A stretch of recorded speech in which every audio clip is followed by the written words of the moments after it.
recording. All right, here we go. We're going to play Shoshana's song.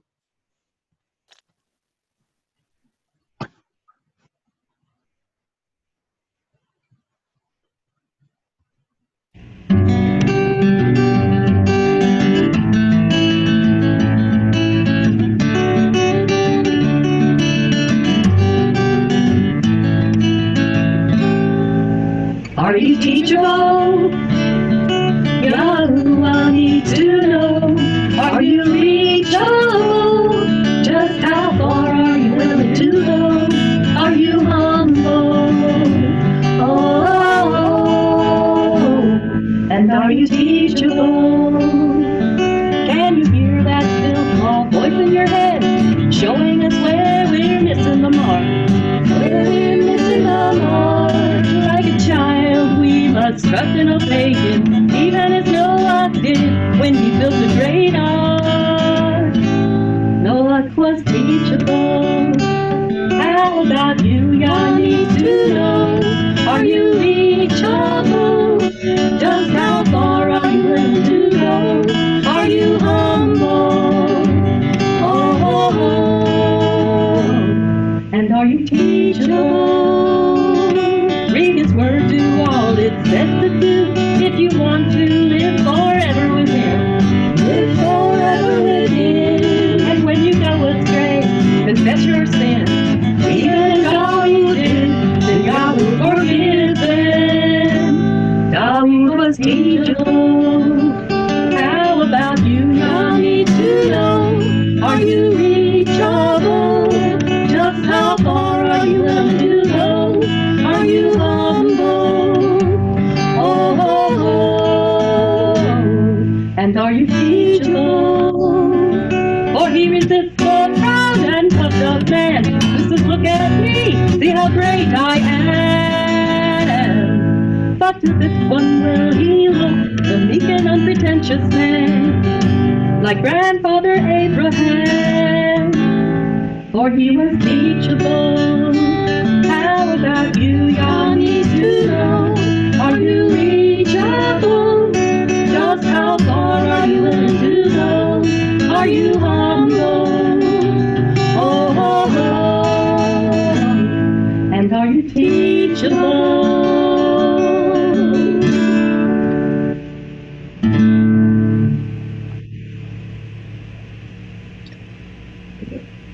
All right. So that was a song by our sister Shoshana, Are You Teachable? And that's the perfect song for us to introduce this study today. We are the Awakened by Yahuwah Fellowship in Yahuwah Almighty and Yahushua Messiah. My sister Shoshana is right there with me. And my brother Dennis is to my side here. And our sister Sadie is down there. As you can see, Sister Marissa is with us. And our sister Sally's also here with us. So we're going to be doing study today, and it's kind of like an expose also. We're going to be exposing the origins of what you call in America and other places around the world as New Year's Eve or New Year's. So first, we're going to be addressing this first. So January, as I'm going to later show in this study, the proof of this, January was named after the pagan deity Janus, and we're going to get into the history of Janus and all that after we read some scripture. January originally had been only the 11th month, not the first month of the year. So originally, January was a name of the 11th month, not the new year. Yahuwah tells us that his new year starts in the spring. And my sister Shoshana is going to start us off in our study at Exodus chapter 12, verse 2. So I'll let her lead us. This new moon is the beginning of new moons for you. It is the first new moon of the year for you. And this was when Moshe spoke to the Israelites in the land of Mitzrayim when they were getting ready for the Exodus, the first Passover. Therefore, it was the springtime.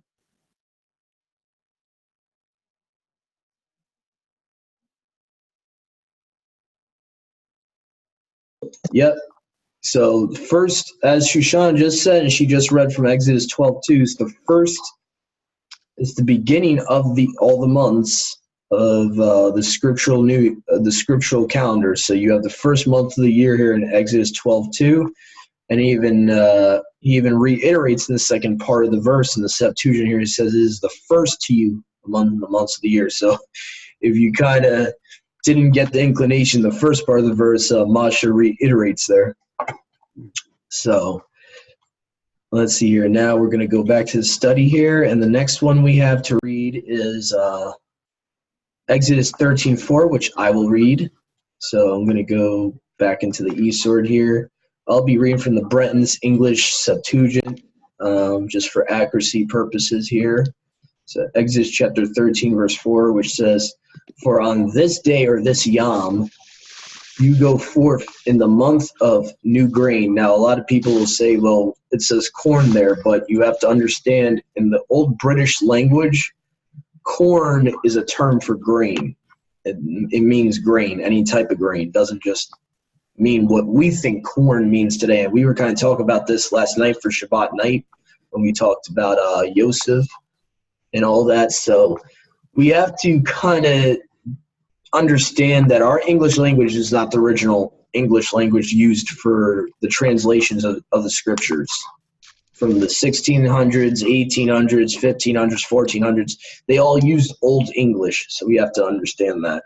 So new corn and basically means new grain. So it's the month of new grain. So that's the first month of the year in Exodus 13:4. So it's the month where, basically you would start having the grain starting getting ripened, near its ripest part of the grain. So just to explain that. So here we go. And then Deuteronomy 16:1, Brother Dennis, if you could possibly read. Okay. Deuteronomy 16:1. Guard the month of Abib and perform the Passover to Yahuwah your Elohim. For in the month of Abib, Yahuwah your Elohim brought you out of Mitzrayim by night.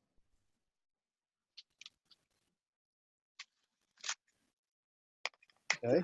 The only difference is new grain. So what the Septuagint does is it takes the transliteration. The Septuagint translators, they take Abib, what is the transliteration of the Hebrew word, and they just give you the meaning, basically. So observe the month of new grain, the month of Abib, same thing. So Abib means new grain, basically, to simplify it for the hearers and viewers. So observe the month of new grain, you shall sacrifice the Passover to Yahuwah your Elohim, because in the month of new grain you came out of Egypt by night.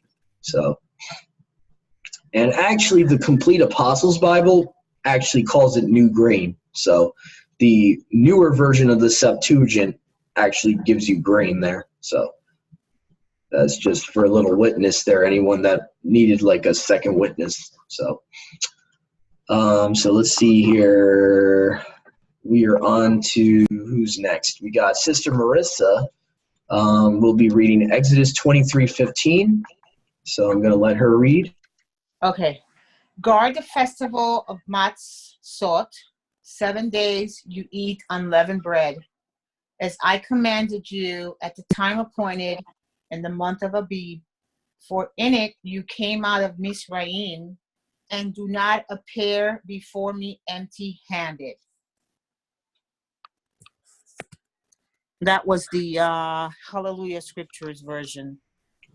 Yep. So the matzot is the Hebrew word for what we know in our modern English Bibles as unleavened bread. So it's pretty much the same thing. Is they actually use the legit Hebrew word for it there. So yeah. So where it says, oh whoops, I'm in Leviticus for some weird reason. That's weird. Must have messed up there. All right. Yeah. So keep the feast of unleavened bread. 7 days you shall eat unleavened bread. I charged you or ordered you at the season of the month of new grain. For in it you came out of Egypt. You shall not appear before me empty. Yep. So, and this is the same chapter where you go 3 times in the year. The males are not to appear before you empty-handed at those 3 particular feasts. So, or actually 3 particular appointed times, I should say, to correct myself there, because not every appointed time is a feast. So that's Well, all. Doug, here it says to guard it. Mm-hmm. It says Yep, guard guard it. the Mhm. festival. Mm-hmm. Yep, to guard it, to carefully, you could say carefully observe it. Yeah. So, Sister Sadie, if you could possibly read Ezekiel chapter 40, verse 1.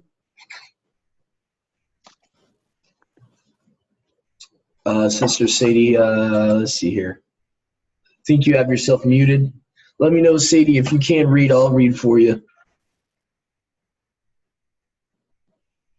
Just letting you know you're muted. Okay, I'm unmuted now. Okay, so you want me to read where, brother?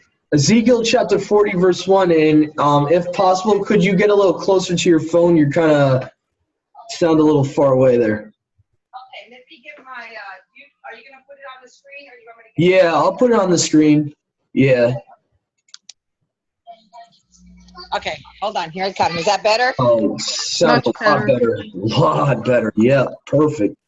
All right. Okay. Yeah, here we go. All right, Ezekiel 23. Ezekiel 40, verse 1. I have it on the screen for you. Okay, 40, you said, okay, I got it. Ezekiel 40 and 1. In the 20th year of our exile, at the beginning of the year, on the 10th of the month, in the 14th year, after the city was smitten, on that same Yom, and hand of Yahuwah came upon me, and he brought me there. All right. Mhm. Yep, perfect. Yep. So the reason we're including this is because this is what's usually used for Rosh Hashanah. They like to use this to say that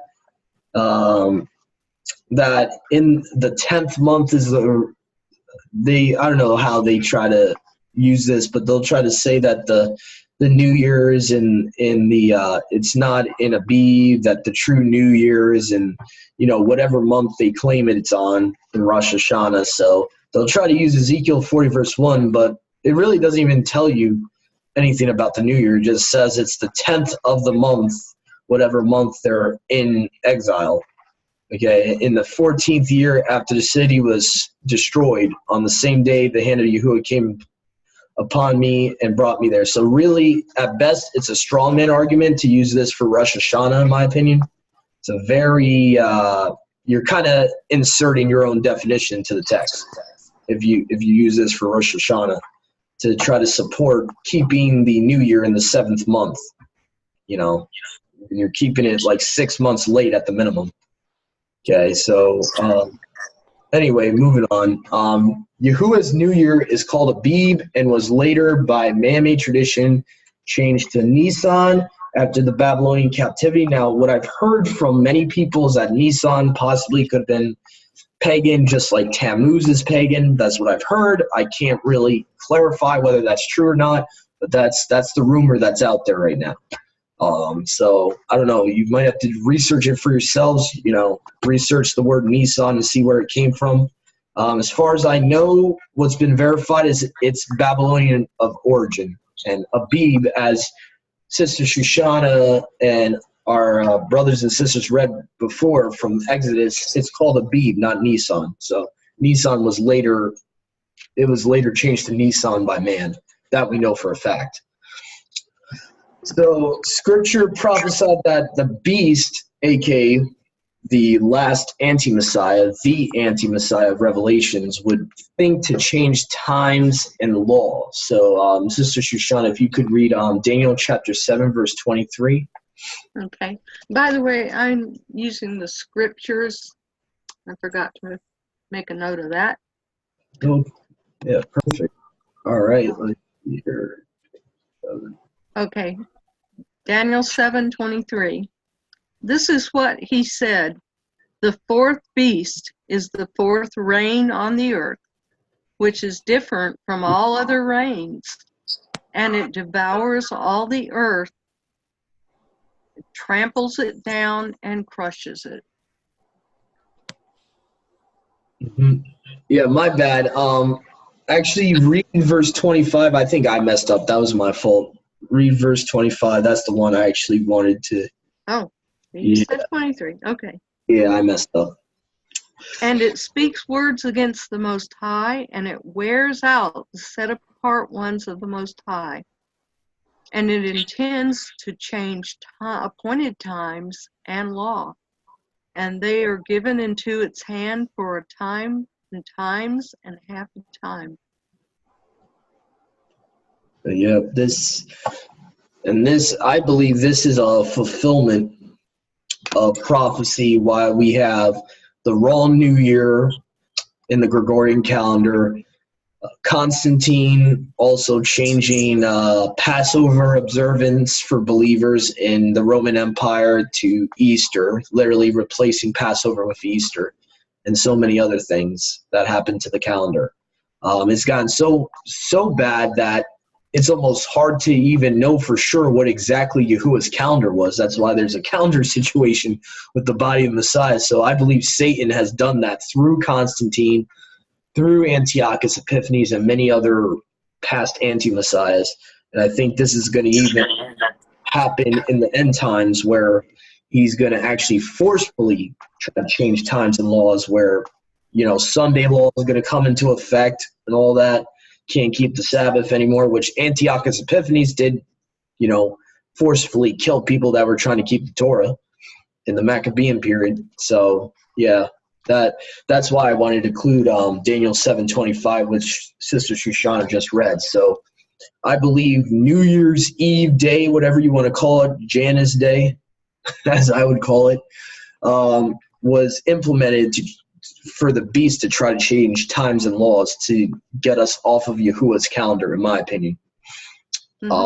So now, Doug, can you go into a little bit about what you found out regarding the two-headed deity? Yeah, sure. Let's actually go to some evidence about the Janus and Rosh Hashanah and all that. So let me just redo my shared screen here so I can get to Chrome here, where I have all these pages up here. Okay, so let's first go to January. It's etymology, you could say here. Okay, let's see. This is from Encyclopedia Britannica, Britannica.com, right here. Anyone that wants to look for it for themselves, says January, the month. January, first month of the Gregorian calendar. It was named after Janus, the Roman deity of all beginnings. January replaced March as the first month of the Roman year no later than 153 BCE, which means that at the earliest, it would have been around 153 BC, which means that from the time the Israelites got were in Egypt and they came into the land of Canaan, all the way up to about 100 and something years before Yahusha's birth. That's when it changed. That's when the pagan Roman Empire changed their new year. And notice it says the first month of the Roman year. It doesn't say of mankind.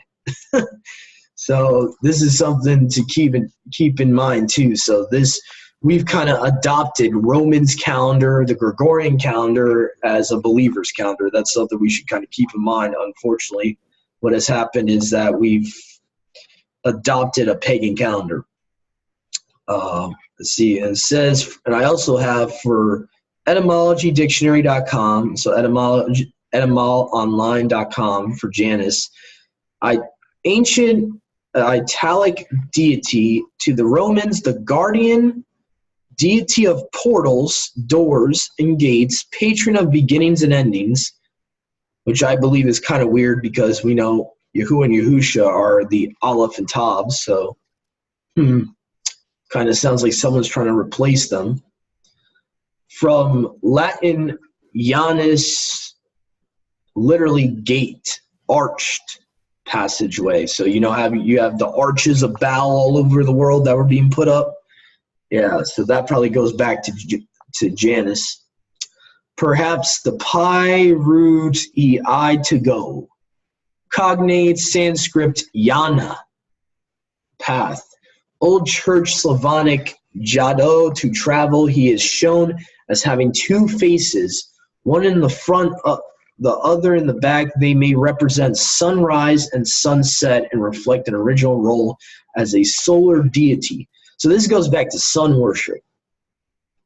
Okay, so when you're honoring the pagan January the 1st or December 31st, when you're celebrating New Year's Eve, you're actually honoring, in a way, you're honoring by association sun worship, a solar deity.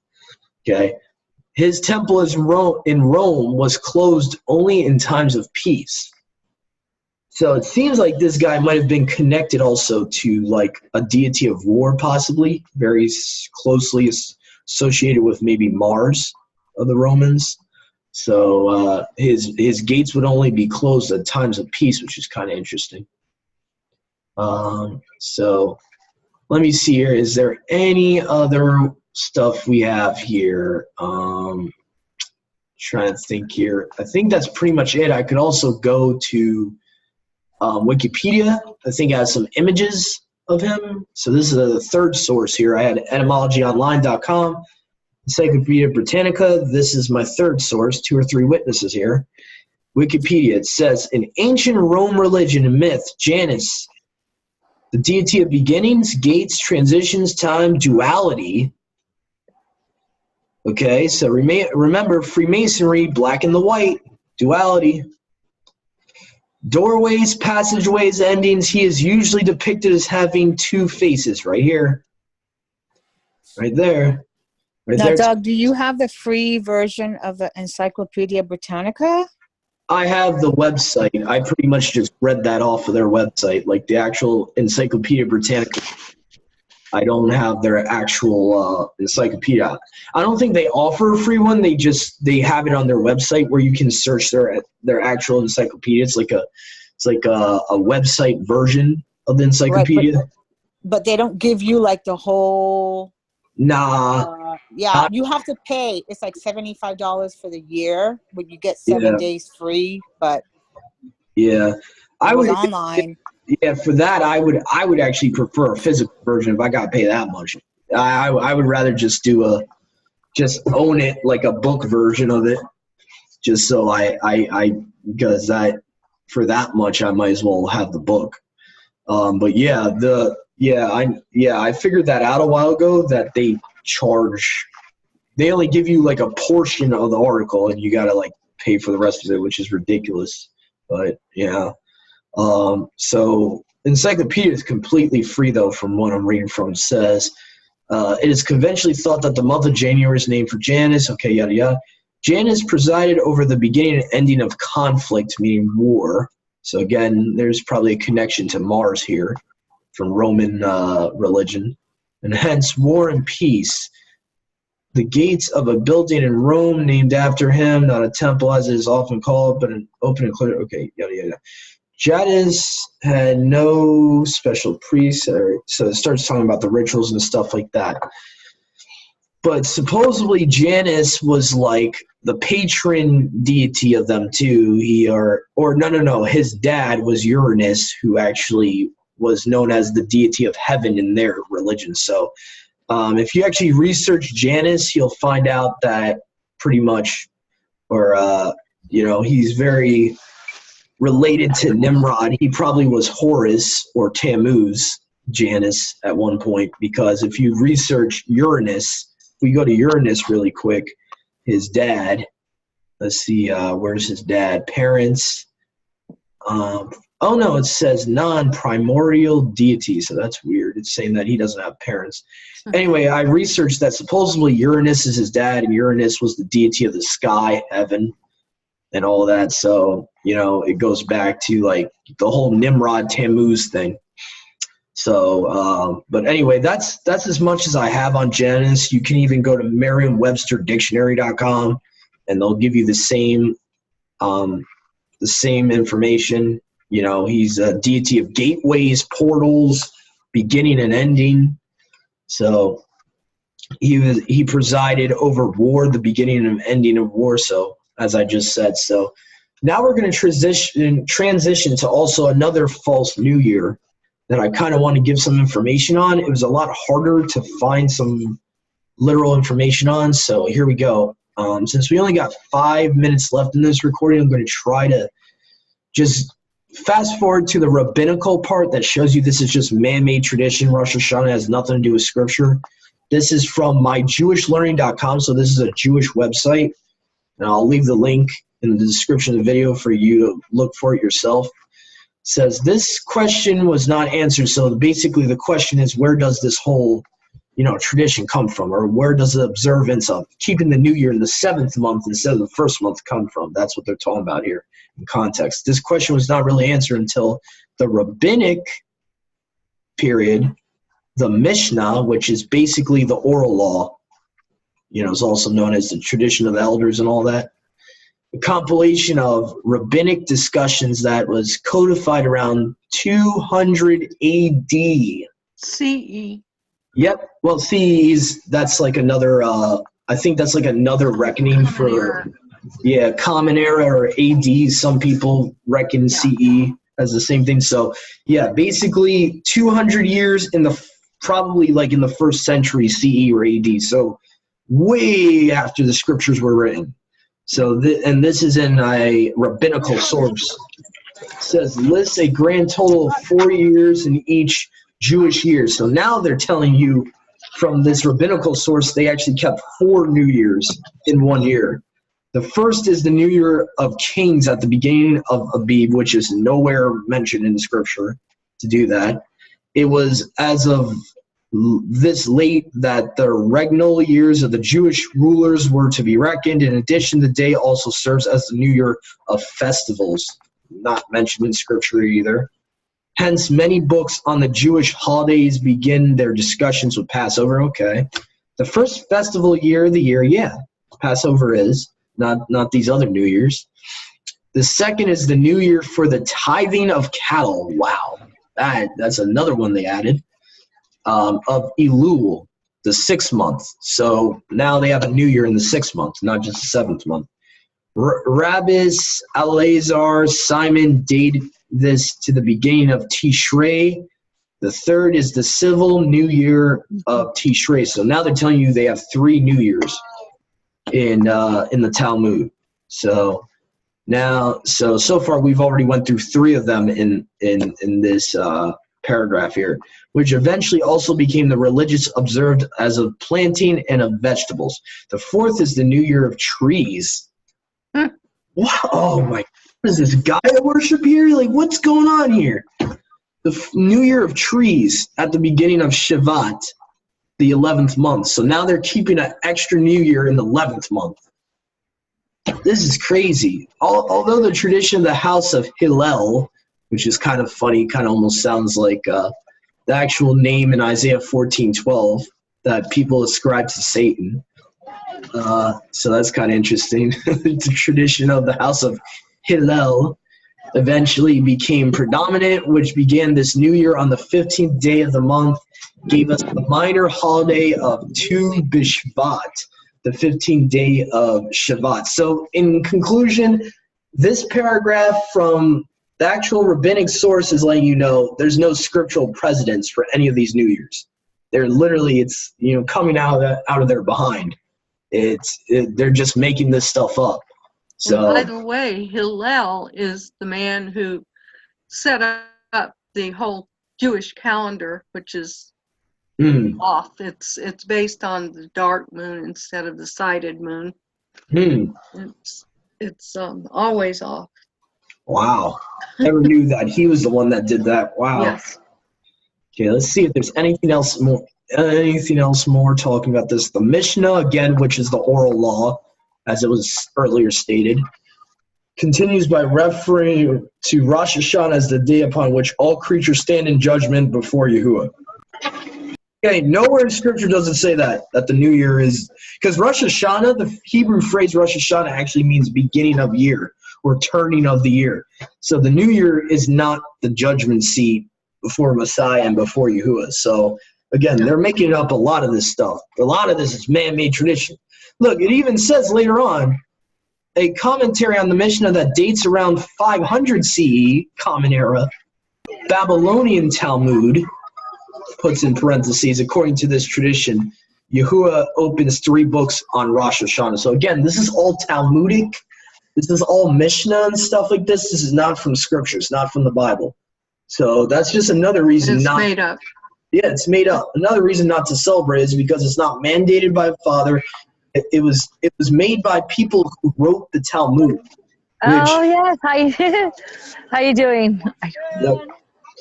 So anyway, so I just wanted to make note of that for any believers that maybe just by tradition have been celebrating. I would not recommend celebrating Rosh Hashanah. It's one of the traditions of the elders that Yahusha